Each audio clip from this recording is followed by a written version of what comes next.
Welcome to Daily Wisdom, Walking the Path with the Buddha, a podcast shared by David Roylance. This podcast is dedicated to guiding you to completely eliminate the discontent mind and the suffering it causes by attaining enlightenment. Learn and practice the teachings of Gotama Buddha that will guide you to fully attain a peaceful, calm, serene, and content mind with joy. To support this podcast, visit patreon.com/support Buddha or visit buddhadailywisdom.com, where you will discover a full range of courses, retreats, and online learning resources to assist you on the path to enlightenment. Now, here's our teacher to share more.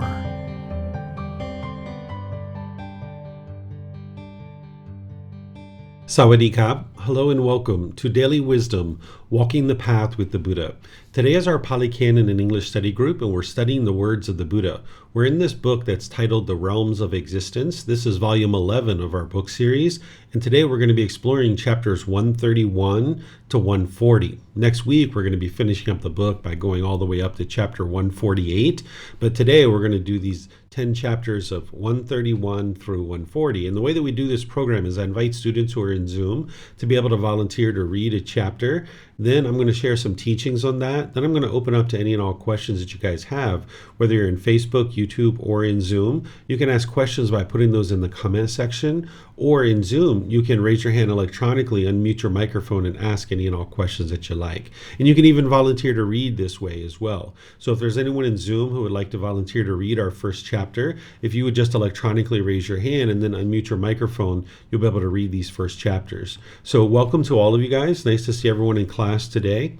Looks like Samantha has volunteered to read this first one. So go ahead, ma'am. Abandoning being capable of destroying discontentedness. Monks, without directly knowing and fully understanding form, feeling, perception, volitional formations, consciousness, without becoming free from strong feelings towards it and abandoning it, one is incapable of destroying discontentedness. Monks, by directly knowing and fully understanding form, feeling, perception, volitional formations, consciousness, by becoming free from strong feelings towards it and abandoning it, one is capable of destroying discontentedness. Monks, abandon desire and craving for form, for feeling, for perception, for volitional formations, for consciousness. Thus that form, feeling, perception, volitional formations, consciousness will be abandoned, cut off at the root, made like a palm stump, obliterated so that it is no more subject to future arising. Okay, thank you, ma'am. So here, the Buddha is highlighting the 5 aggregates. We might call these the 5 criteria or the 5 elements that determine what is a living being and what isn't a living being. We've explored these in this program before.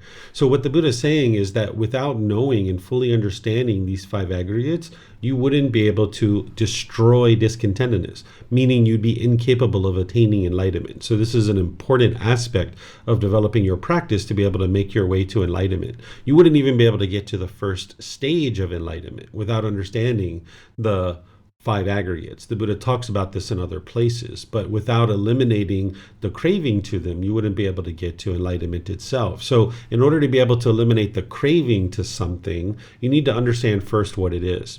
Of course, you guys understand craving, desire, attachment, the mind's longing, yearning, and chasing after the objects of your affection. And the mind does that with any number of countless things. It's not the object itself that the mind is experiencing the craving, desire, attachment. It's inside the mind. So an individual could actually have a longing, yearning, a craving for a bottle of water. That's how the mind actually works in the unenlightened state. It can crave and desire anything and everything.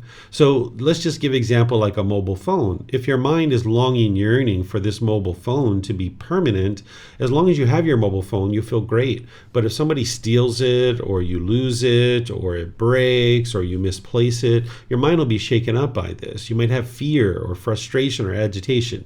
It's not the phone itself that is causing this. It's the way the mind is longing, yearning for it, craving for it to be permanent. So oftentimes people can readily understand that the mind can long and yearn for external things, material objects like a phone, a car, a boyfriend, a girlfriend, money, the weather, any number of things. Like I mentioned, even a bottle of water, the mind can long and yearn for it. It's not the object itself, it's the way the mind longs and yearns and craves for it to be permanent. Well, because that's pretty straightforward and people can see that, and the Buddha makes that clear in his other teachings, there's also these 5 things that the mind can long and yearn and crave to be permanent, and it can cling to these things. These are the 5 things that make a living being, and they're not so obvious that the mind could actually crave and cling to these. This is the physical form, the feelings, perceptions, volitional formations, and consciousness. The physical form is like the physical body. If a mind was craving and clinging, longing, yearning for this body to be permanent, and you got happy and excited when this body appears youthful or appears the way you want it to appear, then when you see that the body has changed, maybe you've gotten a pimple or a mole or a wrinkle or a gray hair or you're losing your hair, now the mind is shaken up by that, right? That's from the craving and clinging to this physical form. Then an individual can crave and cling to feelings. Maybe an individual clings to the pleasant feelings of happiness or excitement, wanting that to be permanent. And now in the unenlightened state, those feelings are actually impermanent. So now when you crave and cling to the excitement and the happiness, when the mind goes to the sadness, it's kind of like you're sad because you're sad, or you're frustrated because you're frustrated, right? Because the mind is longing, yearning, and craving these feelings to be permanent. Or there's certain perceptions, like your views and opinions. A very popular one here is people tend to crave and cling to their views and opinions about politics. But you can have other perceptions that the mind clings to as well. It's not just politics. But if you were clinging to the perception, what a perception is your views and opinions about the world that may or may not even be true. If you were to cling to your perceptions, this is going to motivate unwise decision making, and that's going to produce unwholesome results. So if an individual had certain perceptions about how they thought the world should function, certain political views, maybe a perception about certain ethnicities or cultures or genders or things like this, the mind is going to make unwise decisions and it's going to experience discontentedness based in clinging to its perceptions. And the same thing is true with volitional formations or choices and decisions. If you were going to go on a trip somewhere and you planned this 6 months in advance and your mind was longing, yearning to go on this trip, and maybe you've put down a deposit, but now as you get closer, maybe things have changed. And now as things change, it would be wise to update your decision, perhaps, and make a new decision. But because the mind's longing, yearning, and craving and so excited to do this thing, when things have changed, the mind's uncomfortable to let go of that decision. And now maybe someone's financial status have changed and their financial income has changed, and now as they get closer to this trip they can't afford it any longer, and either they don't go to the trip and they feel miserable because they're not going, or maybe they choose to go and they take out a loan and they go into extensive amounts of debt just because their mind is craving and clinging and unwilling to let go of their choice and decision that they made 6 months ago. Because with impermanence, things are going to be constantly changing, and you need to be able to let go of any decisions that need to be updated.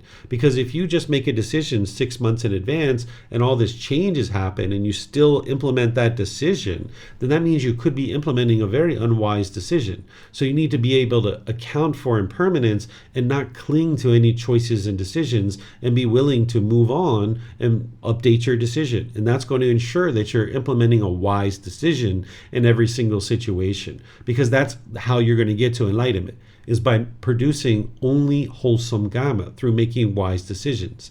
And then the consciousness itself, this is like the self-identity that the mind can cling to around your culture, your ethnicity, your sexual orientation, your job or occupation, a nationality or something like that. Your mind can cling to these things, and now you get pleasant feelings when maybe somebody's talking fondly about your nationality. But then when someone's talking in degrading or disparaging ways, you experience painful feelings. So in order to be able to eliminate the clinging to these things and actually eliminate the strong feelings associated with the clinging to these things, you need to first directly know and fully understand what they are. So if you haven't yet understood the five aggregates or these five criteria, it's important to make sure you understand what these are. And then once you understand what they are, you can be observant with your mind. Whenever your mind is longing, yearning, and clinging to any of these things, you can train your mind to abandon that. You would like to get to the point where your mind is no longer clinging to these things, and you've been able to abandon any kind of craving or clinging to them, because it's through abandoning them that your mind will actually then be able to get to the point where you've cut off at the root the cause of the discontentedness, and it's no longer subject to future arising. So you first need to understand what these are, and then through all the other teachings of the Buddha, you can understand how to cut off and let go anytime the mind is clinging to any of these things, and thus you can eliminate the discontentedness associated with the mind clinging to these five aggregates. So let me know what questions you guys have here on this particular chapter. This is chapter 131. Okay, it looks like Vibhav has a question. Go ahead, sir. Thanks, David. So when we say that we have to understand consciousness, that is understanding the mind, and so what does it mean to say that we have to understand consciousness? Like that we are polluted by the 10 fetters? Understanding the consciousness is to understand that what consciousness is the mind, and it's polluted, yes, with the 10 fetters, and that it clings to certain things like a self-identity, because those things are not so obvious to the unenlightened mind because of its lack of wisdom that the mind's even doing that. We're indoctrinated, and our mind is conditioned from birth to cling to all kinds of things like, I am American, I am a father, I am an entrepreneur, I am a kind person, I am this, I am that, right? I am a resident of Thailand, I am this, I am that. The mind can cling to any number of these things, and now the mind can get triggered by any of these things. So you need to be able to understand that the consciousness is the mind, and it's going to cling to a self-identity. But yes, there's other things about the mind that you can understand as well, like the pollutions and the 10 fetters and all those other things as well. Okay, thank you. You're welcome.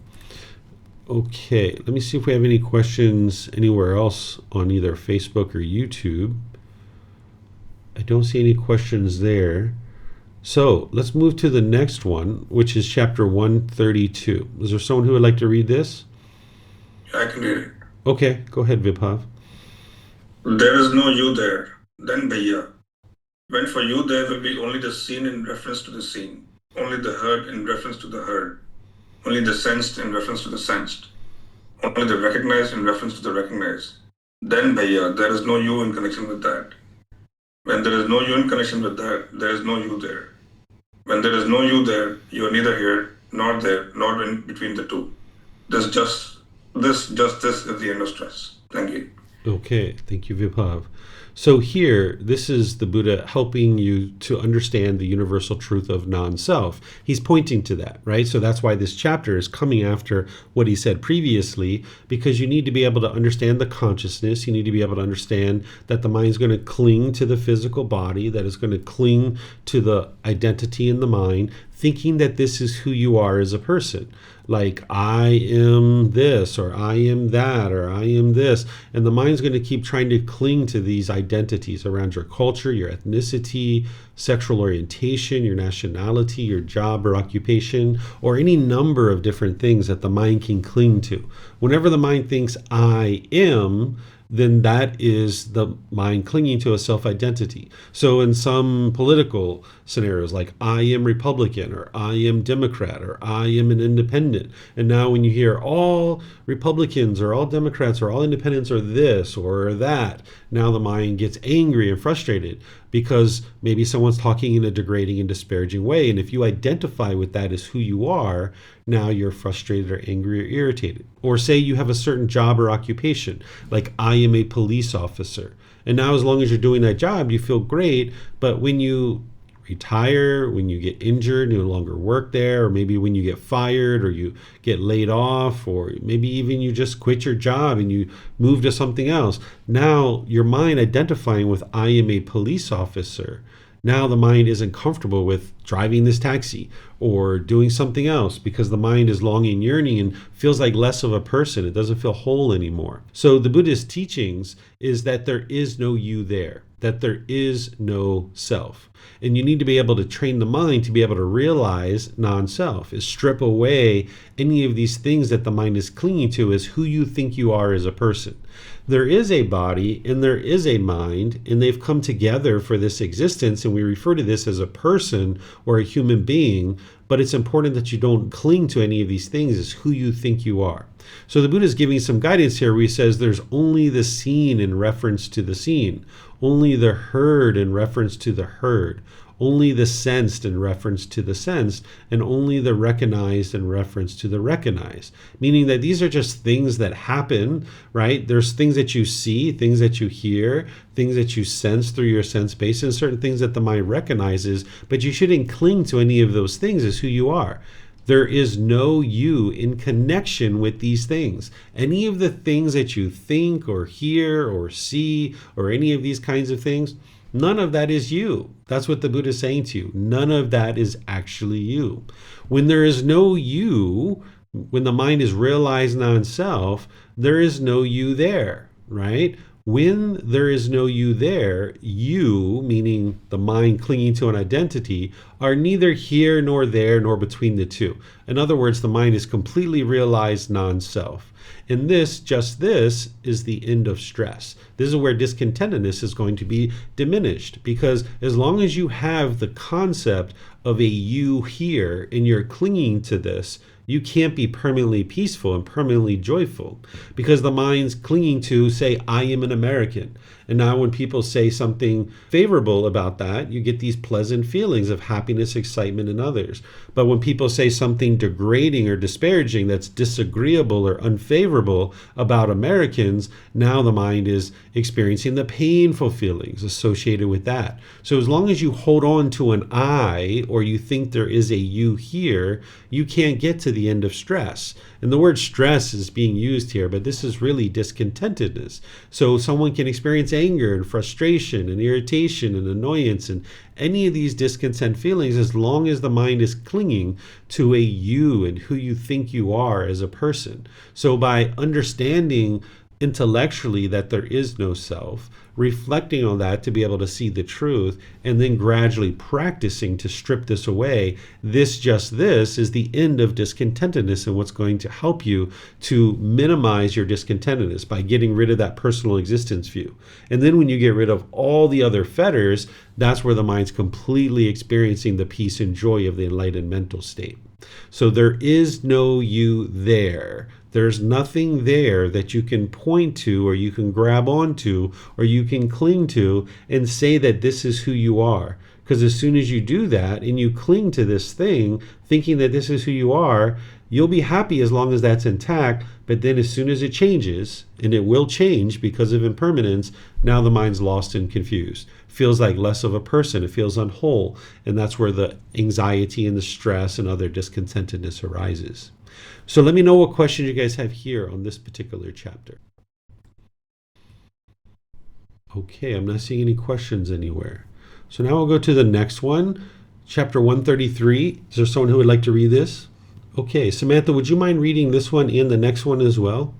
That's fine. Thank you. Do you want me to do them in succession? Yeah, just one right after another. Okay. The conditioned. Monks, there are these three characteristics that define the conditioned. What three? An arising is seen, a vanishing is seen, and its alteration while it persists is seen.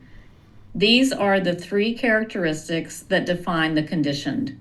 The unconditioned. Monks, there are these three characteristics that define the unconditioned. What three? No arising is seen, no vanishing is seen, and no alteration while it persists is seen. These are the three characteristics that define the unconditioned. Okay, thank you, ma'am. So remember, the teachings of the Buddha are explaining to you the way the world is, because by understanding the way the world is, you'll awaken to that wisdom, meaning you'll cultivate that wisdom, and now you can navigate the world more peacefully. But as long as you don't understand the way the world is, You're navigating the world with this lack of wisdom, this confusion, misunderstanding, the delusion, or some people refer to it as ignorance. So one of the things that the Buddha teaches you very early on in your journey is that the world is constantly changing, that there's conditioned objects that arise, that change, and that fade away. And here's his words that you can see it, where he says, an arising is seen, a vanishing is seen, and while it's existing, persisting, there's an alteration or a change, right? So there's this arising, there's this changing, and then there's this fading away. This is called a conditioned object. And everything around you that you can see, hear, smell, taste, anything that comes in contact with the body, or any thoughts or ideas that go through the mind, these are all conditioned objects. They're constantly changing. And this is so vitally important to understand about the world around you, because the unenlightened mind, with its lack of wisdom of this, will crave permanence. It's craving for things to be permanent. Even when you understand this intellectually, the mind will still crave permanence because it's not well trained. So you can understand that things are constantly changing, and you can independently verify that. Because remember, the teachings of the Buddha aren't based in belief. You would like to independently verify every single aspect of his teachings. So here he's helping you to be able to see that there's these three characteristics that he's referring to as conditioned. And sometimes he calls them conditioned objects. And a conditioned object is anything that you can see, hear, smell, taste, anything that comes in contact with the body, or any thoughts or ideas that go through the mind. These are all conditioned, meaning they will arise, they will change, and they will fade away. And now what the unenlightened mind is going to do with the lack of wisdom of this is it's going to crave permanence, and it's going to crave things to be permanent. And now when the mind gets what it wants, like say it's sunny outside, the mind will experience pleasant feelings like happiness, excitement, elation, thrill, exhilaration, euphoria. Based on the condition that the sun is there, the mind in its conditioned state as an unenlightened mind will experience happiness. But now, because the mind is basing its inner feeling of happiness based on a condition, and that condition is not permanent, the sun now changes to rain, and now the mind doesn't like this because it's craving permanence, and now it experiences the painful feelings of anger, sadness, frustration, and others. Because the mind is conditioned in the unenlightened state, it has these conditions of the 10 fetters that are causing it to form inner feelings based on a condition. And now the mind craves this permanence. And the only thing that's happened from the sun to the rain is change. That's all that's happened. Or if the mind gets really happy and excited when your bank account balance is up here, based on that condition, the mind is now going to experience the pleasant feelings. But this is a conditioned object. Your bank account balance is a conditioned object. It arose, it changes, and it fades away. So now when it changes and it goes down, the mind craving permanence, it is going to experience painful feelings like anger, sadness, frustration, or others. But there's also things that are called unconditioned objects. The Buddha says all conditioned objects are of a nature to decay. They are impermanent. They are constantly changing. But he didn't say everything is impermanent, because there are things called unconditioned objects. Unconditioned objects do not arise, they don't change, and they don't fade away. They are permanent. And by the time you get to enlightenment, the enlightened mental state is unconditioned, because you've removed the conditions of the pollutions of the mind, and now the mind is in the unconditioned mental state, where there's no longer any conditions in the mind that are causing discontentedness. Discontentedness is conditioned. It arises, changes, and fades away. But by the time you eliminate the causes and conditions that are producing that, those 10 fetters, the mind is now purified. It is now unconditioned. Now the mind will experience permanent mental state of peace, calm, serenity, and contentedness with joy, as well as all the other qualities that we talk about in terms of enlightenment. So the enlightened mental state itself is unconditioned, because the mind's been purified of all the conditions that are causing it to experience conditioned feelings. So now with the unconditioned mind, there's no arising, there's no changing, and there's no fading away. Same thing is true about the natural laws of existence that the Buddha taught. They do not arise, they do not change, and they don't fade away. So the natural laws of existence are unconditioned. This is why his teachings are timeless. What he taught 2,500 years ago is just as applicable today as it was 2,500 years ago, because these natural laws haven't changed.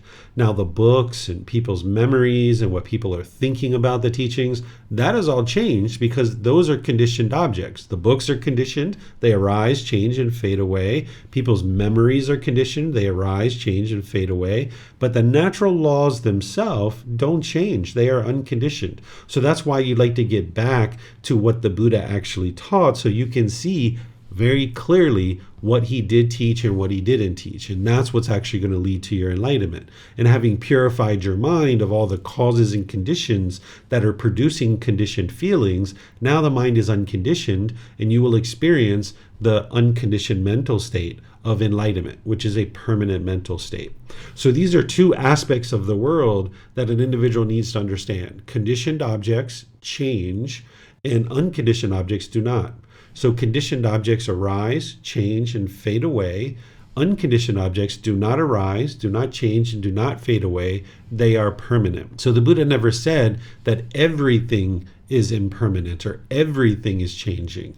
All conditioned objects are changing. And the way that I say this in the classes that I teach is everything in the world is impermanent, meaning everything that you can see, hear, smell, taste, everything you touch with the body, and any thoughts or ideas that go through the mind. But this enlightened mental state and these natural laws, which you can't touch, you can't see with the eye as a physical form, you can't hear them, you can't smell them, you can't taste them, you can't touch them with the body, and they're not thoughts or ideas. By the time you actually get to enlightenment, these teachings are deeply rooted in your mind, and you've been able to deeply understand them through the cultivation of the wisdom. And that wisdom that you cultivate to get to enlightenment is permanent. It's unconditioned. So let me know what questions you guys have here on these two different aspects of the world that the Buddha is teaching about conditioned objects and unconditioned objects. So it looks like Alberto has a question. Go ahead, sir. Yes, I have a question regarding the relation between non-self, conditioned objects and conditioned objects, and the five aggregates. Can we then conclude that there is no self because the five aggregates are conditioned objects? Yes, that's why there's no self, because we can't cling to any of this stuff as who we are, because it's all conditioned objects. Each of those five aggregates, they're all conditioned objects. Okay, let me see if we have any other questions anywhere. I don't see any questions. Okay, so now let's go to the next one, which is chapter 135. Is there someone who would like to read this one? Okay, looks like Vibhav. Go ahead, sir. Where earth, water, fire, and wind find no footing. Once Kevata and the order of monks, the thought occurred to a certain monk. I wonder where the four great elements, the earth element, the water element, the fire element, and the wind element, are eliminated without remainder. And the monk attained to such a state of mental concentration that the way to the heavenly realm appeared before him. The monk attained to such a state of mental concentration that the way to the heavenly realm appeared before him. He went to the heavenly realm of the four great kings and asked the questions. When none of them could answer the question, the monk went to the 33 gods, who said, "We don't know, but Sakka, ruler of the heavenly beings, may know." Sakka told the monk to ask the Yama heavenly beings, the Suyama, the Tusita heavenly beings, the Santusita, Nimanarti, Sunimitta, Paranamitta, Vasavati heavenly beings, Vasavati, Brahma's associates, and all the way to the great Brahma. The great Brahma wanted the answer and finally said, "The heavenly beings believe there is nothing Brahma does not know. But the truth is, he does not know where the four great elements cease without remainder. It is the monk's fault that he did not ask the perfectly enlightened one." In the end, the monk went back to the perfectly enlightened one. So that monk, as swiftly as a strong man might flex or unflex his arm, vanished from the Brahma world and appeared in my presence. He prostrated himself before me, then sat down to this one side and said, "Venerable sir, where are the four great elements, the earth element, the water element, the fire element, and the wind element, eliminated without remainder?" I replied, "Monk, once upon a time sea-traveling merchants, when they set sail on the ocean, took in the ship a long land-sighting bird. When they could not see the land themselves, they released the bird. The bird flew to the east, to the south, to the west, to the north. It flew to the zenith, overhead and to the intermediate points of the compass. If it saw a land everywhere, it flew there. But if it saw no land, it returned to the ship. In the same way, monk, you have been so far as the Brahma world searching for an answer to your question and not finding it, and now you come back to me. But monk, you should not ask the question in this way. Where are the four great elements, the earth element, the water element, the fire element, and the wind element, eliminated without remainder? Instead, this is how the question should have been put. Where do earth, water, fire, and wind find no footing? Where are long and short, small and great, fair and foul? Where are name and form wholly destroyed? And the answer is where consciousness is quieted, immeasurable, all radiant. That's where earth, water, fire, and wind find no footing. They're both long and short, small and great, fair and foul. Their name and form are wholly destroyed. With the elimination of consciousness, this is all destroyed. Thank you. Okay, thank you, Vibhav. So what this individual is asking the Buddha is, where is it that this cycle of rebirth ends? Like, how do you end the cycle of rebirth and continuing to be reborn over and over and over again? The way that he's doing that is he's asking about these elements of earth, water, fire, and wind. Whenever you see that they're talking about these four elements, they're talking about the physical body. This is how they describe the physical body 2,500 years ago, is through these four elements. Where today we might describe it as atoms and cells and molecules and things like this, that we have scientific discoveries that we've made since 2,500 years ago that we describe the physical body in these ways. But during the lifetime of the Buddha, and even now in traditional medicine, they will still describe it through these four elements. So what the earth element is all the solids of the body, like the teeth and the bones and the nails and the hair and things like that. These are all the solids of the body.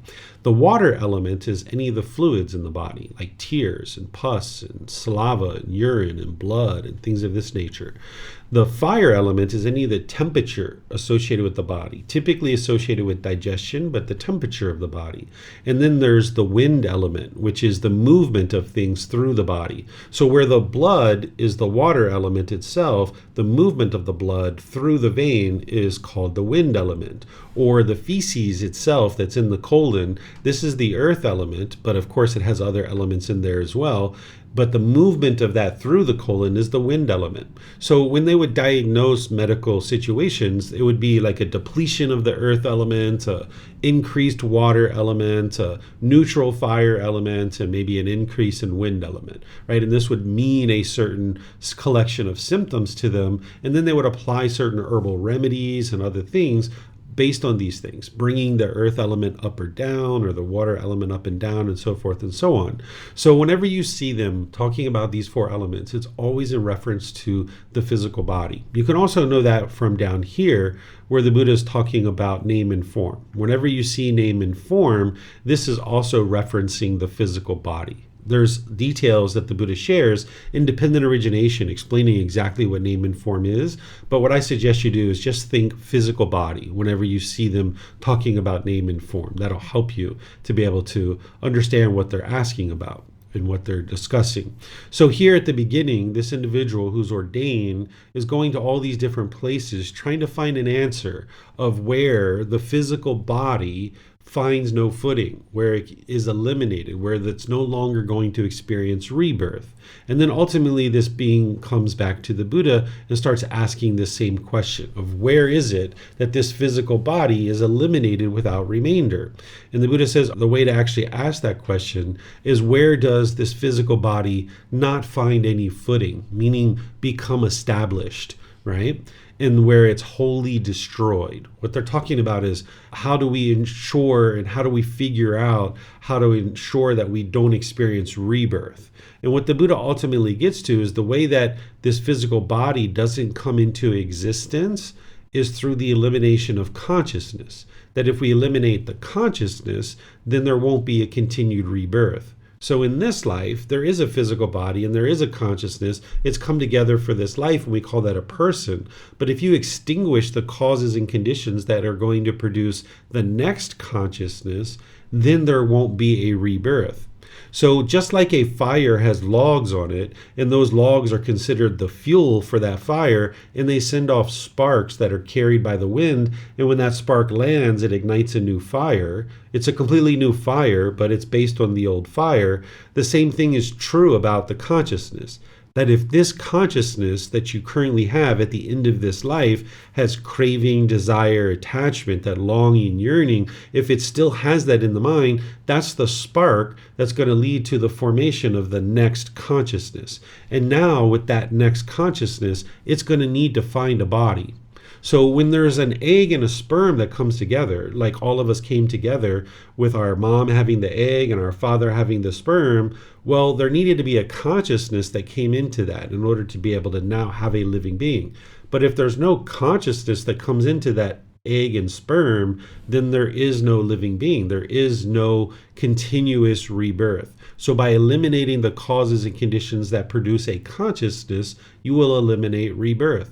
And you learn about this through the teaching of a dependent origination, which is in volume 5, chapter 14, where the way to eliminate the consciousness is to purify the mind, eliminating its ignorance, its unknowing of true reality. By doing that, you can then eliminate the causes and conditions that are producing this continuous rebirth. So here, the Buddha is just getting to the heart of the matter and saying by eliminating consciousness, you'll eliminate rebirth. And he's saying it through these kind of questions that this person is asking. But if you look at all of his other teachings and everything else that he teaches, you can understand that it's the craving, desire, attachment that's causing the mind to continue to be reborn over and over and over again. The Buddha talks very clearly and explains that craving, desire, attachment is the fuel that leads to consciousness to be recreated. But of course, the only reason why craving, desire, attachment is in the mind is because of ignorance. If there's ignorance in the mind, it's going to then lead to a new consciousness because the mind is lacking wisdom of how to eliminate its cravings. So therefore, craving is going to be the spark that now leads to the next consciousness. And now that consciousness is going to need to find a physical body. So if you're interested in getting to enlightenment and eliminating rebirth, you would train the consciousness, you would train the mind, you would purify the mind of all the causes and conditions that are producing the next consciousness, which namely, through dependent origination, you can see that it's ignorance. And that's why on this path to enlightenment, you're always taught to cultivate wisdom. Cultivation of wisdom is what's going to lead to the elimination of the unknowing of true reality or ignorance. And then having done that, you can purify the mind of craving and anger, which is now going to lead to a purified mind, an unconditioned mind. So now with an unconditioned mind, there is no causes and conditions that are going to lead to the next creation of a consciousness or a next rebirth. You need to have a condition that is going to now cause an effect that leads to the next rebirth. But if you've purified your mind of all the conditions, if you have an unconditioned mind, there is no condition that's going to lead to the next rebirth. And this is how you can understand it. So let me know what questions you guys have here. Remember, you can put those into Facebook, YouTube, or Zoom, or you can raise your hand in Zoom and ask any questions that you like. Okay, I don't see any questions anywhere. So we're going to move to this next chapter, which is chapter 136. Would someone like to read this? Okay, Yihang, go ahead, ma'am. Thank you, Teacher David. In this phantom-long body, I say, friend, that by traveling one cannot know, see, or reach that end of the world where one is not born, does not grow old and die, does not pass away and get reborn. Yet I say that without having reached the end of the world, there is no making an end of discontentedness. It is in this phantom-long body endowed with perception and mind that I proclaim the world, the origin of the world, the elimination of the world, and the way leading to the elimination of the world.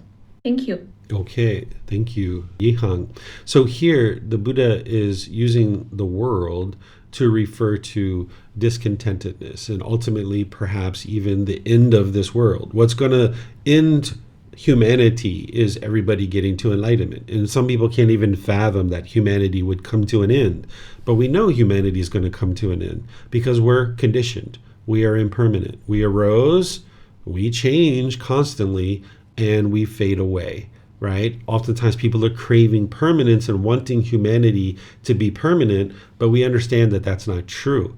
But no one but those who have seen the truth and understand the universal truth of impermanence would even think that humanity would ever come to an end. But that's exactly what's going to happen at some point. So as humanity gets more and more enlightened and less beings are being reborn, this is how ultimately humanity would come to an end, right? So here the Buddha is saying that one cannot know, see, or reach the end of understanding how to eliminate discontentedness without having first gotten to the point where you've understood what the Buddha is pointing to here is the Four Noble Truths in a way that is less direct than what he typically does. What he typically does is he explains it very clearly. He says, this is discontentedness, this is the cause of discontentedness, this is the elimination of discontentedness, and this is the way leading to the elimination of discontentedness. But here, he's describing it a little bit differently, that it's through understanding what he taught that this is how he is explaining and proclaiming the world, the origin of the world, the elimination of it, and the way leading to the elimination of it. And the same thing is true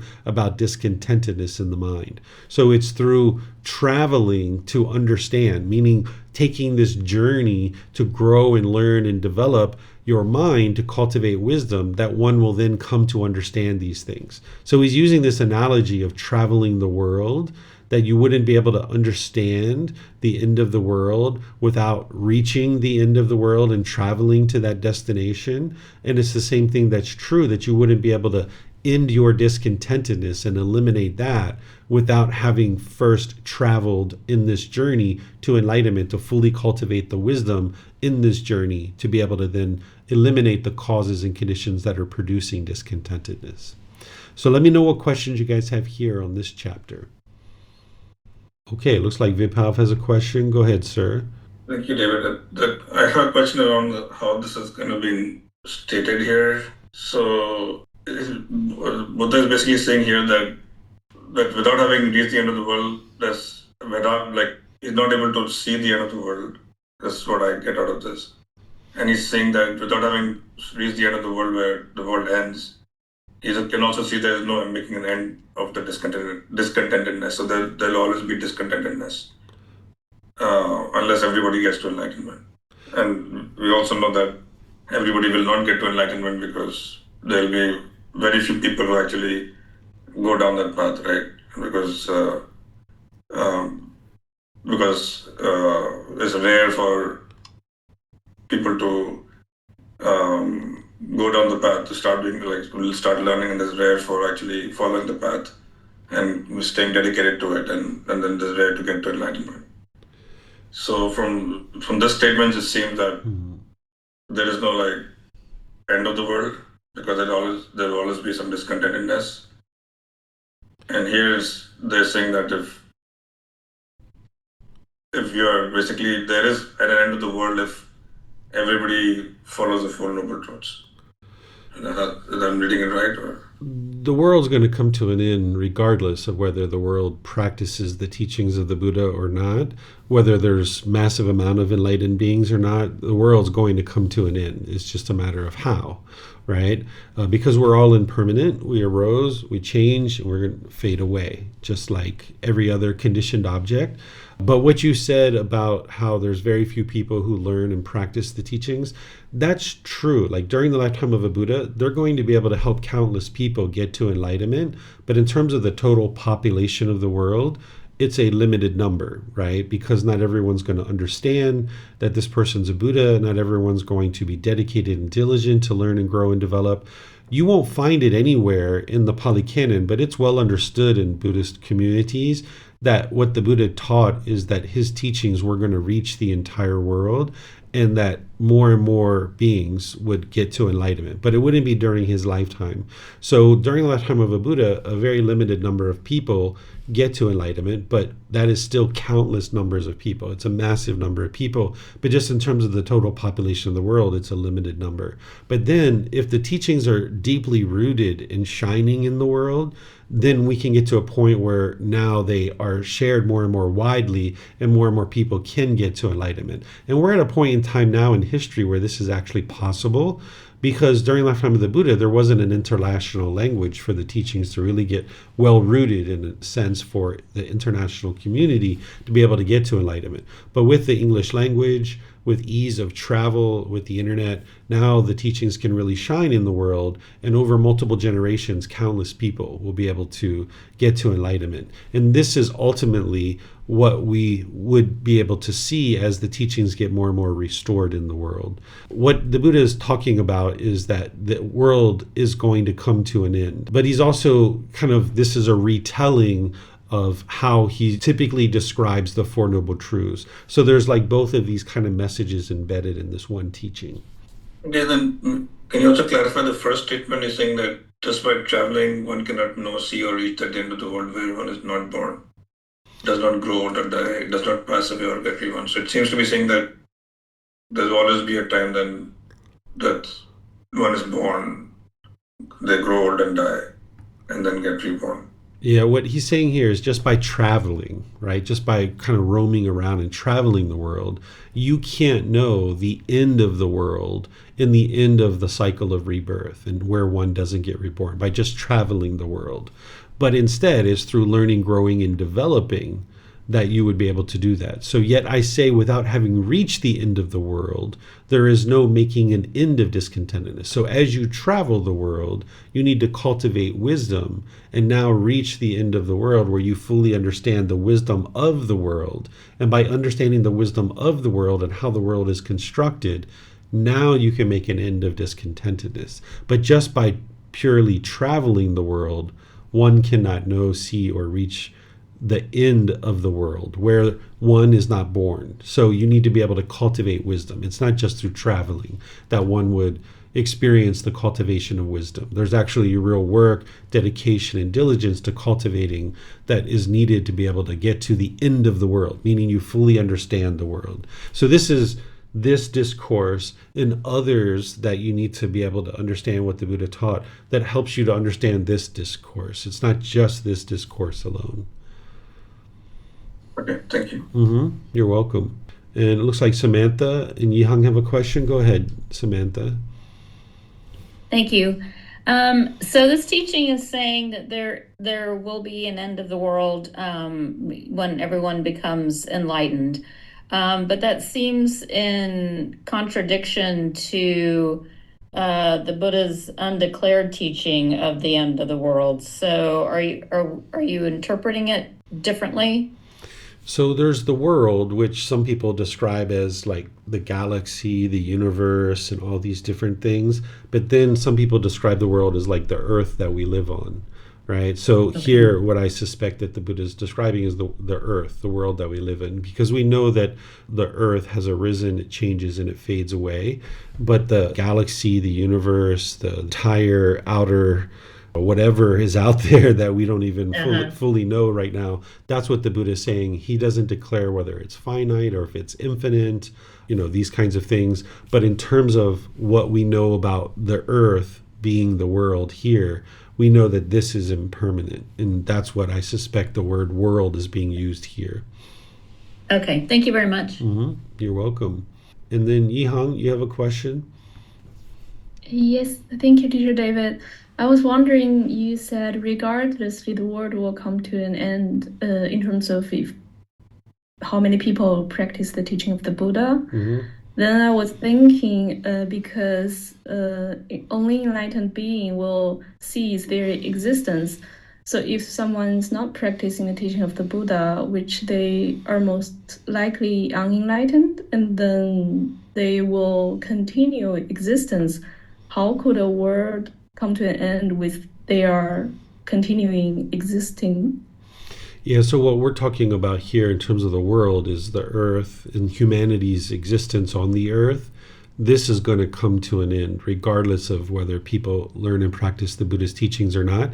It'll either end in massive destruction with everybody essentially probably killing each other and, fire and brimstone of, massive evilness and unwholesomeness in the world, or as people learn and practice the teachings of the Buddha and the world becomes more and more wholesome, we will see that occurring, right? And through that, the world would come to an end because more and more people would get to enlightenment and there wouldn't be rebirth.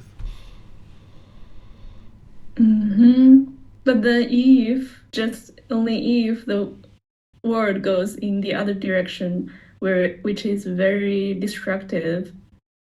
But theoretically, no matter how destructive this is, then these beings are still continuing existing, right? Yeah, they would be in the cycle of rebirth, but at some point that is all going to come to an end, right? The cycle of rebirth isn't permanent itself, right? So even that itself would come to an end. Okay. Maybe I understood. Yeah. Thank you very much. Yeah. These are the kind of things that like I can say these things, but you have no way of independently verifying it. That's why I very rarely even talk about these kinds of things, because there's no way for you to independently verify what I'm sharing. And what I teach is something that you would always be interested to independently verify. But what I'm sharing here is what you can understand, but then in terms of verifying it, if you do the work in this life to get to enlightenment, you won't be here when the world comes to an end. So that would be ideal. All right, Vibhav, you have another question? So can you just explain the last thing you said about the cycle of rebirth coming to end? Like dependent origination is like the highest laws, right? It's like a natural law. Mm-hmm. So the natural law is unconditioned and it always exists. How will the cycle of rebirth come to an end? Yeah, the natural laws themselves are not arising, changing, or fading away, but the beings in the cycle of rebirth, the beings in the world, we are all impermanent. We're arising, changing, and fading away. Exactly how the world ultimately comes to an end, like I mentioned, I see two different options. I see massive destruction or more and more wholesomeness and a lack of beings being reborn. So therefore, everybody would be kind of flushed out of the cycle of rebirth. But exactly how that occurs, I wouldn't be able to give you any insight on that. And you wouldn't be able to independently verify it either. Okay, thank you. Mm-hmm. You're welcome. Okay. Looks like Mayuli has some questions here on Facebook. Teacher, when the world ends, what will happen to those that are not enlightened? Did the Buddha mention anything about that? No, he didn't mention anything that I've seen. Or according to the sutta, we all will get to enlightenment before the end of the world. That would be ideal. That's what I would prefer to see occur. But whether that occurs or not is up to each individual being to make their own decisions. But the Buddha doesn't ever give any insight into this. This is an interesting topic, right, that a lot of people enjoy talking about. And that's why I tend to not talk about it, because there's no way to independently verify it. But if each individual person focuses on their enlightenment, that's what is going to ultimately help yourself and help everyone around you and help all of humanity, because the wisdom of how to get to enlightenment comes into the world more and more. And while the teachings of the Buddha, the goal isn't to eliminate humanity, that is what would ultimately occur, and that's okay, but oftentimes people are clinging to the existence of humanity and not wanting humanity to come to an end. But when we come to understand the universal truth of impermanence, we know that humanity is going to come to an end. It's just a matter of time, and how is it going to occur? Our role, if we choose, is to be able to learn and practice and train our mind, get to enlightenment. And now, as we have that wisdom and other people are interested in that wisdom, we can share it with them, and that'll be highly beneficial for all the beings after us. And that's what I'm involved in, is helping people to be able to learn these teachings so that now more and more beings can understand how to get to enlightenment. And then the world will just become more and more of a peaceful place. Okay, I don't see any other questions anywhere. So now let's go to this next one, which is chapter 137. Would someone like to read this? So we'll go to Samantha then. But because there is an unborn, unbecome, unmade, unconditioned. There is, monks, an unborn, unbecome, unmade, unconditioned. If there were not that unborn, unbecome, unmade, unconditioned, there would not be the case that escape from the born, become, made, conditioned would be identified. But precisely because there is an unborn, unbecome, unmade, unconditioned, escape from the born, become, made, conditioned is thus identified. The born, become, produced, made, conditioned, impermanent, conditioned of aging and death, a nest of illnesses, perishing, come into being through nourishment and the guide that is craving, is unfit for excitement. The escape from that is peaceful, permanent, a sphere beyond conjecture, unborn, unproduced, the sorrowless, stainless state, the elimination of stressful qualities, stilling of fabrications, and completely peaceful. There is, monks, an unborn, unbecome, unmade, unconditioned. If, monks, there were no unborn, unbecome, unmade, unconditioned, no escape would be discerned from what is born, become, made, conditioned. But because there is an unborn, unbecome, unmade, unconditioned, therefore an escape is identified from what is born, become, made, conditioned. Okay, thank you, ma'am. So here, what the Buddha is saying is that because there is a born, right, become, made, and conditioned, that there's this unborn, right? There's this unmade, there's this unconditioned. So what he's saying is because there's this unenlightened mental state where you're in this complete cycle of rebirth over and over and over again, there is actually an escape for that, right? There's an escape that's going to lead to this permanent mental state down here where you can see the Buddha's talking about this permanent mental state that is peaceful, right? The born, become, produce, made, conditioned, and permanent, this is all unfit for excitement. What the Buddha is saying is that if you cling to these conditional experiences and existing in this world, now when you get that excitement, right, we can understand through his other teachings, when you get that excitement that you're clinging to this existence, now as you get close to death and you realize that this existence is impermanent, that's where the painful feelings come in, because the mind's not getting what it wants. It wants this permanent existence, but yet it's in an impermanent world. So the Buddha is saying it's unfit to take excitement in these conditioned experiences, namely birth, right? If you are born, then you're going to experience sorrow, grief, pain, displeasure, and despair, right? Over and over and over again. But there's an escape for that. And getting to that escape, that's peaceful, impermanent. Right? Sometimes people doubt whether the Buddha actually taught that enlightenment is permanent. I share this all throughout all the classes, but you can see it here in his own words that the escape from this conditioned experiences and living in life, living in existence is conditioned. You can see that he's saying, no, enlightenment is peaceful, it's permanent. That this is the sorrowless, stainless state where the elimination of stressful qualities, right? The mind's completely peaceful. Right? That's what enlightenment is. So because there is this unborn, this enlightened mental state, this unconditioned mental state, because that exists, there is an escape from the conditioned. And that's what the Buddha taught, is how to escape out of these conditioned experiences so you can get to the point where the mind is unconditioned, experiencing the permanent peace and permanent joy. So let me know what questions you guys have here on this chapter. Okay, I'm not seeing any questions anywhere. So now let's move to chapter 138. Would someone like to read this? Okay, Yihan. Thank you, Teacher David. Final knowledge is achieved by gradual training. Monks, I do not say that final knowledge, wisdom is achieved all at once. On the contrary, final knowledge is achieved by gradual training, by gradual practice, by gradual progress. And how does there come to be gradual training, gradual practice, gradual progress? Here, one who has confidence in a teacher visits him. When he visits him, he pays respect to him. When he pays respect to him, he gives ear. One who gives ear hears the teachings. Having heard the teachings, he memorizes them. He examines the meaning of the teachings he has memorized. When he examines their meaning, he gains a reflective understanding of those teachings. When he has gained a reflective understanding of those teachings, enthusiasm springs up in him. When enthusiasm has sprung up, he applies his will. Having applied his will, he investigates. Having investigated, he strives. Purposely striving, he realizes with the ultimate truth and sees it by penetrating it with wisdom. Thank you. Okay, thank you, Yihang. So, in the previous discourse, the Buddha is saying, hey, there's this enlightenment that you can experience where the mind's unconditioned and it's permanently peaceful and joyful, right? And this is going to help you escape from these conditioned experiences where the mind's experiencing anger and sadness and frustration and all these other feelings. Well, this one, he's explaining to you how to actually do it.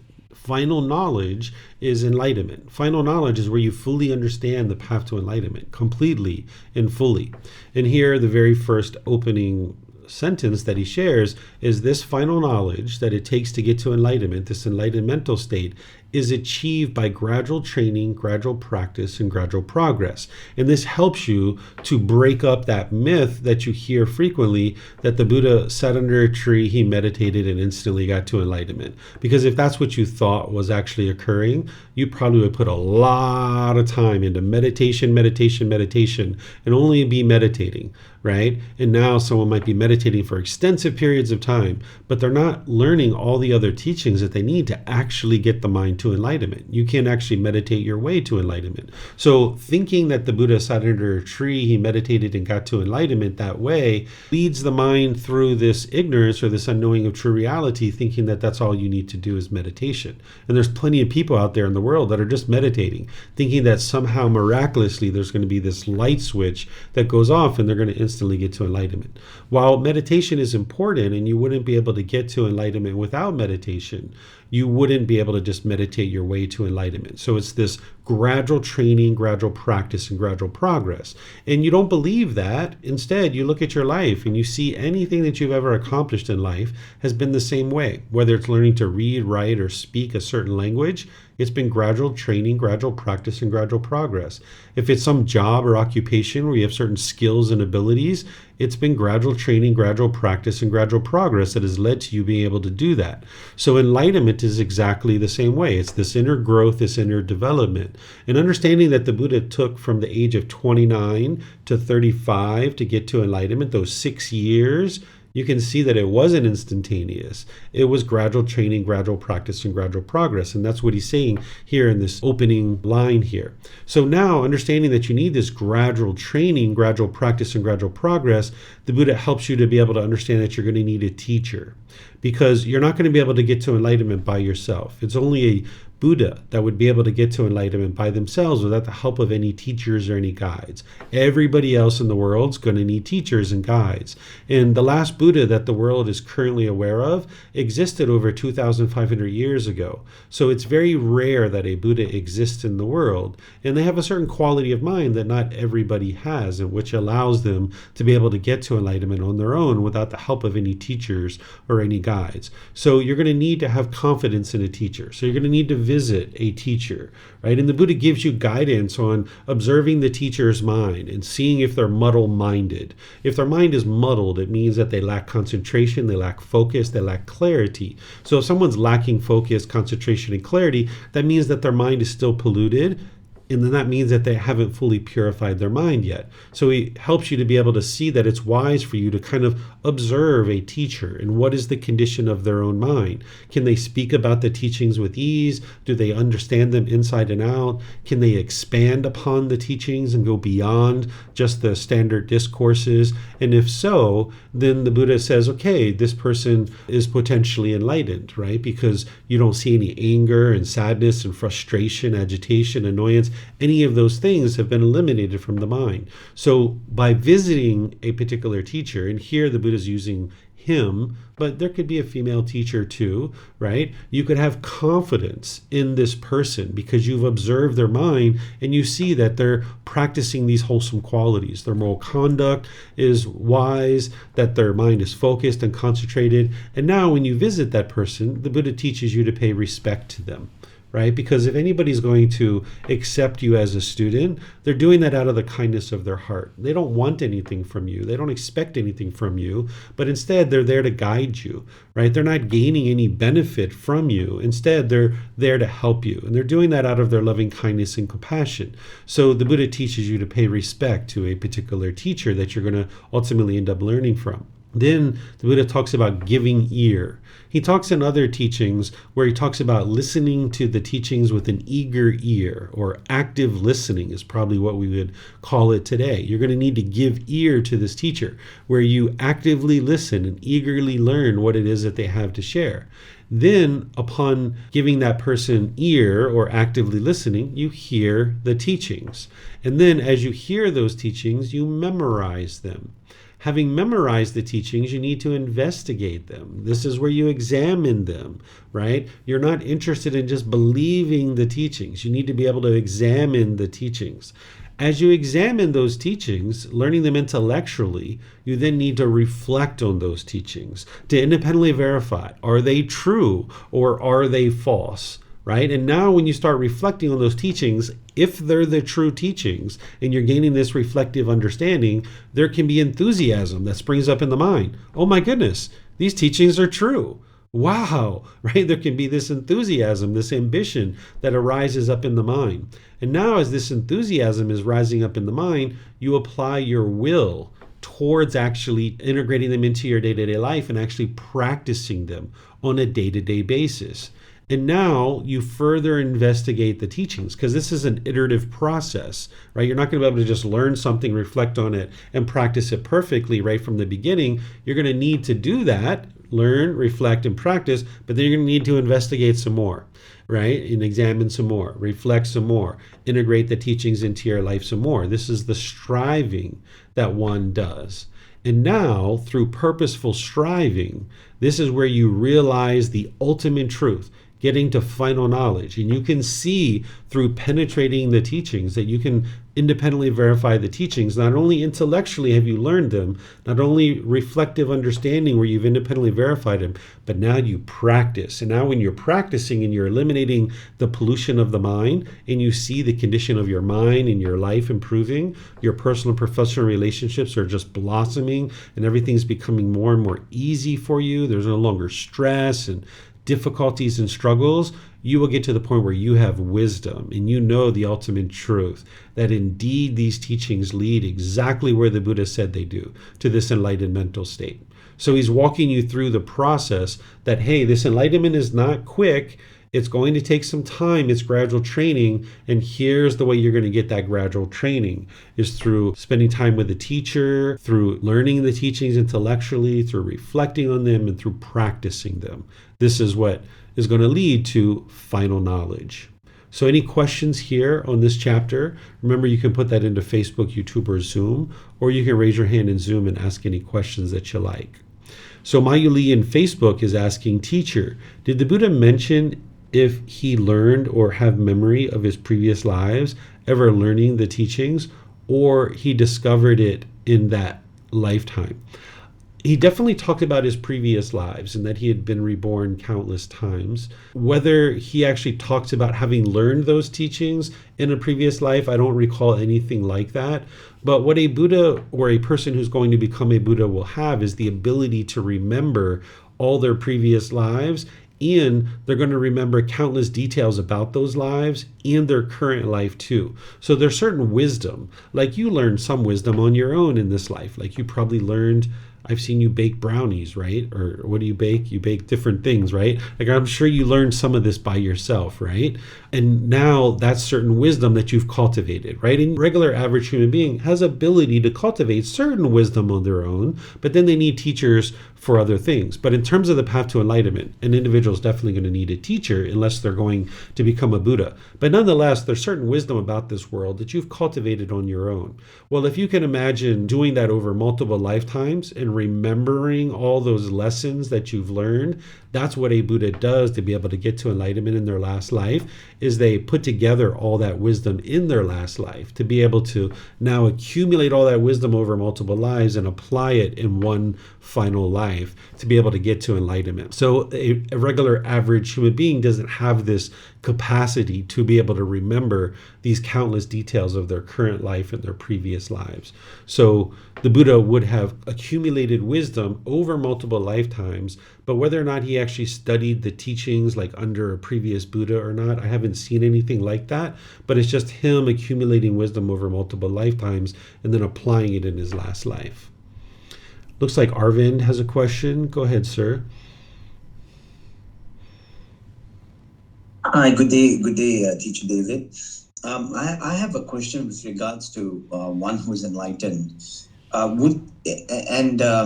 that enlightened one would guide another person.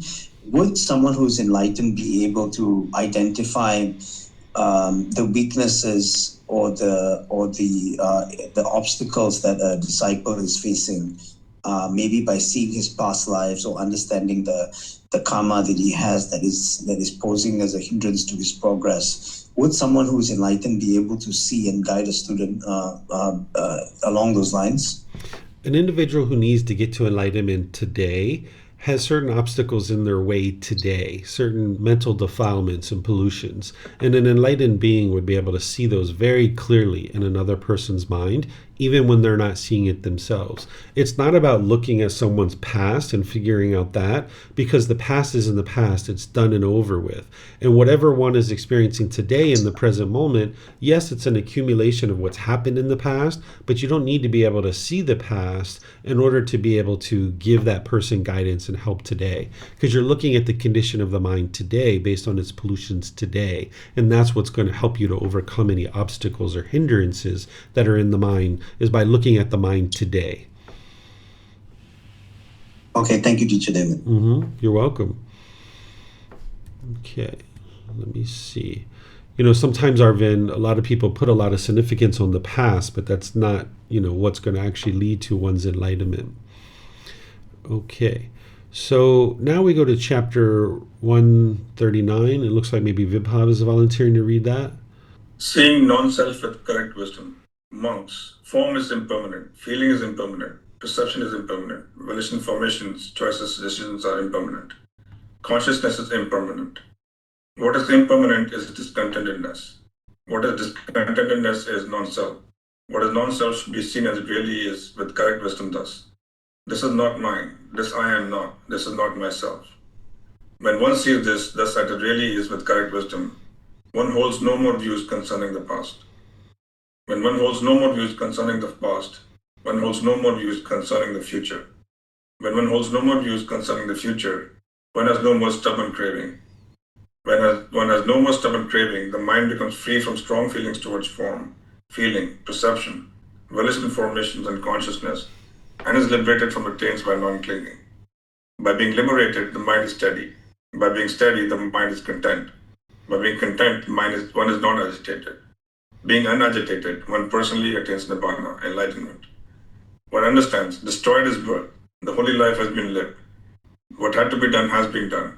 There is no more for this state of existence. Thank you. All right, thank you, Vibhav. Arvind, talk about a perfect discourse for you after the question that you just asked. This is so perfect for you. This is one that we've actually studied other times in this group learning program, or this Pali Canon and English study group, where the Buddha is helping you first to be able to understand that the five aggregates are impermanent. And this is very important, as we were talking earlier, because the mind craves permanence, and you need to be able to see that all of these five aggregates are impermanent. And then whenever there is impermanence and the mind craves permanence, that is going to produce discontentedness, right? And now when the mind is experiencing discontentedness, you need to understand that is not yourself, right? Because somebody might say, I am angry, I am frustrated. No, that's not actually true. What is happening is that the mind is experiencing anger, or the mind is frustrated. It's not I that am angry or frustrated. It's the mind experiencing this. And this is a helpful distinction so that you don't adopt that as who you are, that I am angry, and now the mind wants to hold on to that anger. No, that's not true. So these discontent feelings that you experience, whether they're pleasant, painful, or neither painful nor pleasant, it's important not to identify with that as who you are as a person. Someone might say, I am shy. I am a shy person. No, you're not. You're just having personal existence view. That pollution is in the mind. And if you eradicate that personal existence view, this being will no longer experience shyness within the mind, right? So it's important not to adopt these discontent feelings as who you are. That's what the Buddha is saying, is what is discontentedness is non-self. This isn't who you are. What is non-self should be seen as it really is with correct wisdom. Thus, this is not mine. This I am not. This is not myself. So none of these things are myself. It's not who you are as a person. They're just conditioned experiences. That's all they are. That's why the Buddha opens up with this, that all we're experiencing is a conditioned experience that is arising, changing, and fading away. But the mind's going to crave for that to be permanent. Then it's going to experience discontentedness. It's going to adopt these things as who you think you are. And you need to be able to see that none of this is you. It's not who you are. Now, as you're starting to see that with correct wisdom, you stop holding on to these views concerning the past. Oftentimes, this is what the mind's doing, is it's clinging to the past, wanting to find some significance in the past about what I'm experiencing today. Well, the past is in the past. We can look at the past, particularly in this life, and look at the unwise decisions that we've made and cultivate wisdom to do those things better. And we can also look at the wise decisions we made in the past and learn to continue to make those wise decisions. But clinging to the past and being worried about it, holding on to it, this is not going to be beneficial for you at all. And when you don't cling and hold on to the past, then the mind learns to not cling and hold on to the future, where you're longing, yearning, and worried and having anxiety about the future.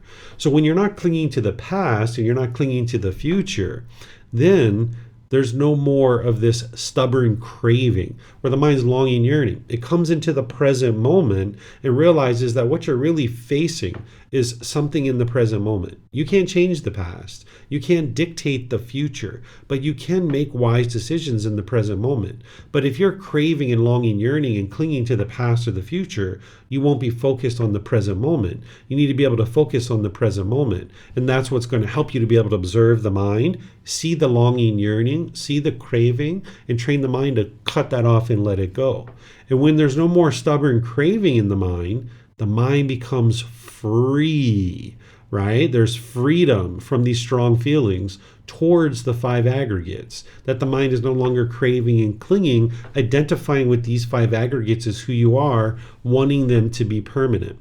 Then that's where the mind becomes liberated by the taints, or from the taints, where the mind is no longer experiencing the pollution of the mind, and now being liberated from the pollutions or the defilements or the taints through non-clinging. Now the mind experiences enlightenment. And here, this is where the Buddha is starting to explain the qualities of enlightenment. Sometimes people say that the Buddha never describes enlightenment, that enlightenment is undescribable. Well, that is true for someone who's not enlightened, but for someone who's enlightened, they can describe it very clearly.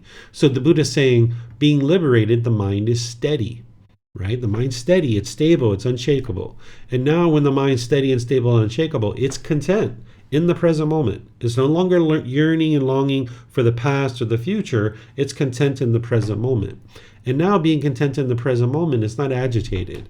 There's no frustration or irritation or annoyance. It doesn't matter what's going on. The mind's completely peaceful and joyful. There's no agitation whatsoever. Being unagitated, one attains enlightenment. And you're going to notice that's the case for 1 year, 2 years, 3 years, that the mind's completely unaffected, that your mind is joyful and cheerful and uplifted. You're not indifferent to what's going on in the world, but you're not craving and longing, yearning, and worried and having anxiety and stress about all the things that are going on in the world either. Your mind's in the middle. You understand all of these things that are happening in the world. There's causes and conditions that are producing them. It's the natural law of karma.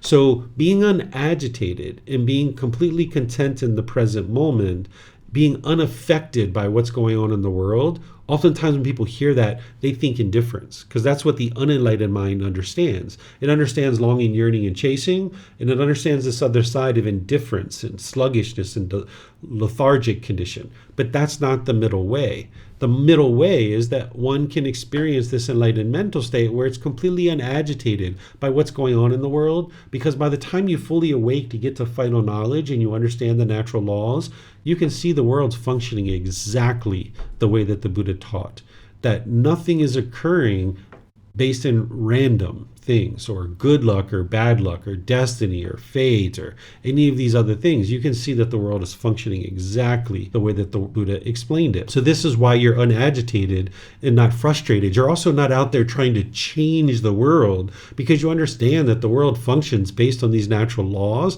and each individual person needs to decide for themselves to improve and change. Where oftentimes when people are stressed and having anxiety about what's going on in the world, they will run out in the world and try to change other people and think that that's how they're going to get to peace and joy. Or they'll be all the way on the other side where they're indifferent and they could care less. Where there's this middle way where you can just understand the world's functioning the way it's intended to function, and you can be at ease because you have the knowledge and the wisdom to see that this is occurring.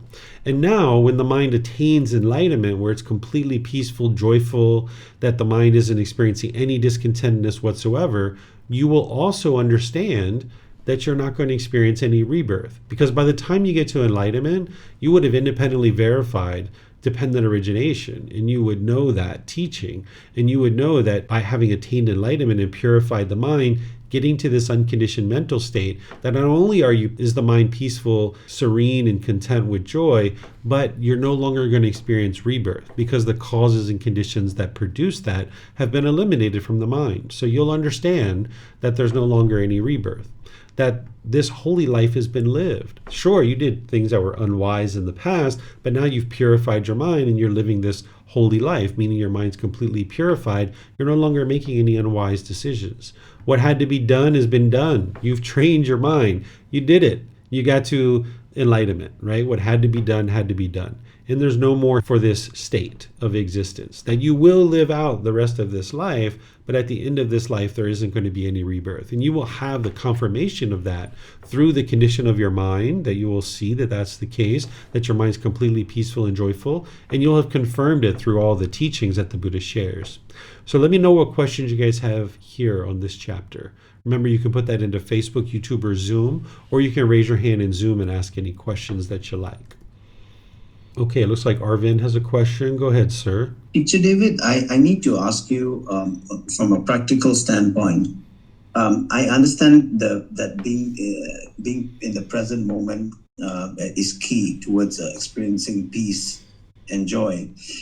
But, let's say the mind, because of its natural tendency to assess risk, or it has certain fears of the future, it starts to project its thoughts upon the future, and that causes anxiety.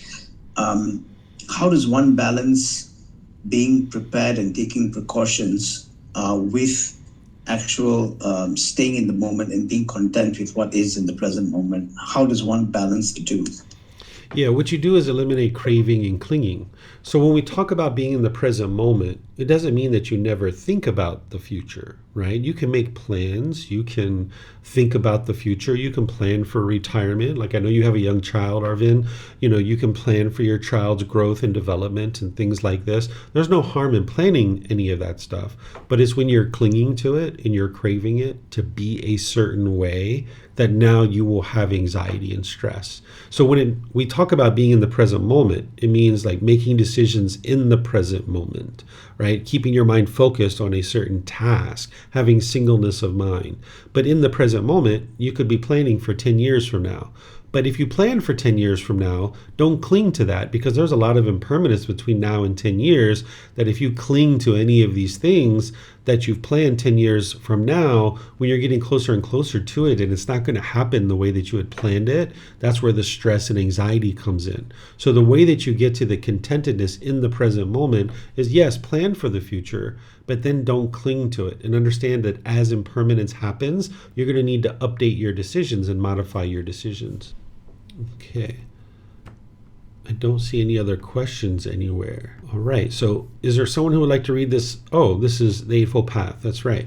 So chapter 140 here in the book is the Eightfold Path. This is something that I teach in all the foundational classes and courses and retreats and all those different things. And I go through this thoroughly. It takes me about 2.5 hours to teach it. And then it shows up a few times throughout all the rest of the book series. And whenever it does, I just pause here and see if anybody has any questions about the Eightfold Path, because you need to deeply commit this to your memory. If you don't have this committed to your memory, you would never be able to practice it. So you're going to need to remember each one of these factors and commit it to your memory. And sometimes students like to get together with their teacher and independently confirm that they actually have committed it to their memory by just essentially like you're teaching the teacher, and then now we can help you to be able to confirm that you've understood it through you using your memory to describe it. So because it takes so long to teach it, and students who are in this program typically have already studied it, I just pause here rather than reading it to be able to see if you have any questions that you would like to ask. Because this is a teaching that you learn it, you reflect on it, you practice it, you learn it some more, you reflect on it, you practice it, you learn it some more, reflect on it, practice. You need to dial it in closer and closer. So like that question Arvind just asked is like a type of question that would come up that if you're practicing the Eightfold Path, the Buddha doesn't necessarily explain what I just explained to Arvind, but he gives you all the tools, the kind of rudimentary tools to really get to enlightenment through the Eightfold Path. But then there's applying these tools in day-to-day life that you need the guidance from a teacher. And that's why you would need the guidance from a teacher. You wouldn't be able to figure this out on your own. So let me know if you guys have any questions about the Eightfold Path at all. Some of you guys have studied it with me, many of you have. But if you haven't, I suggest you go back into our first book, Volume 1, Chapter 4 and 5. That's where I share it. You can also see the recorded videos and podcasts and things like this where I've also taught this in depth. And then, of course, I'm teaching this all the time in the various live classes and retreats that I share. Okay, I'm not seeing any questions anywhere. So what I'm going to do here is just end by thanking all of you guys for joining. Thank you for your interest to learn and grow and develop on the path to enlightenment. Next week, we're going to be in chapters 141 through 148. We've been in this book for quite a while, several months, and now we're going to come to an end on that. And then we're going to ultimately go into volume 12, which is titled Lowly Arts. So if you guys would like to read these next 8 chapters, then we're going to explore those and study them next week. In our group learning program tomorrow, which is Sunday at 9 a.m. and 9 p.m., I'm going to be in chapter 11 of this book, Developing a Life Practice, The Path That Leads to Enlightenment. This chapter is titled Meditation, Developing Your Practice. This is where I teach all the ins and outs of the 4 types of meditations that the Buddha taught. He only ever taught 4. There's probably hundreds and thousands of meditations out there in the world now. And if you tried to actually learn all of those, which they're not created by the Buddha, in some cases, they could actually take you in the opposite direction of enlightenment. And it would really stretch you thin, because if you were trying to learn 50 or 100 meditations, you wouldn't be able to get very deep in any one particular meditation. So there's only 4 that you would ever really need to know. And by focusing on what the Buddha actually taught and learning these 4, you can get really deep into those. So I'm going to be exploring these tomorrow in the group learning program at 9 a.m. and 9 p.m. through our group learning program. And then on Sundays, we're starting to have a meditation at the temple. So if you'd like to join here in Chiang Mai at Wat Thong Yu on Sundays at 6:30 p.m. or 9 p.m., I'm teaching at the temple now instead of at home. You're welcome to join in the temple at Wat Thong Yu here in Chiang Mai for 6:30 meditation, and then 9 p.m. I teach the group learning program in the classroom. So thank you all for joining for our classes, and if there's anything that you need my help for, just feel free to reach out. I'm here to help all of you guys. Take care and be well. Have a very wonderful and lovely rest of your day. We'll see you next time. Sawadee ka. Thank you for listening to this podcast. To provide support for this podcast, visit patreon.com/support Buddha. To access more teachings, visit buddhadailywisdom.com. There, you will discover a full range of courses, retreats, and online resources to assist you on the path to enlightenment. Remember to establish a daily, consistent meditation practice, along with learning and practicing these teachings. A well-developed meditation practice is the foundation in which to train the mind to attain enlightenment.